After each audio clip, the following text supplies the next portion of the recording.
यहाँ आपको अपडेट करेंगे। मस्तूंग में पुलिस मोबाइल के करीब धमाके में जाँ बहक होने वालों की तादाद 7 हो गई। 17 अफराद जख्मी हैं।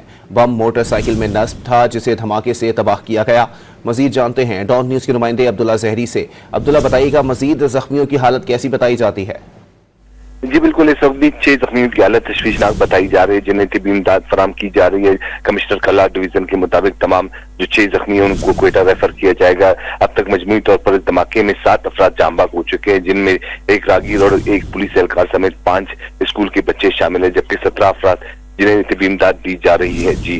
जी बिल्कुल, इस वक्त भी 6 जख्मियों की हालत तशवीशनाक बताई जा रही है, जिन्हें तिब्बी इमदाद फराम की जा रही है। कमिश्नर कला डिवीजन के मुताबिक तमाम जो 6 जख्मी हैं उनको क्वेटा रेफर किया जाएगा। अब तक मजमूई तौर पर इस धमाके में 7 अफराद जाँ बहक हो चुके हैं, जिनमें एक राहगीर और एक पुलिस एहलकार समेत 5 स्कूल के बच्चे शामिल है, जबकि 17 अफराद जिन्हें तिब्बी इमदाद दी जा रही है। जी बहुत शुक्रिया अब्दुल्ला।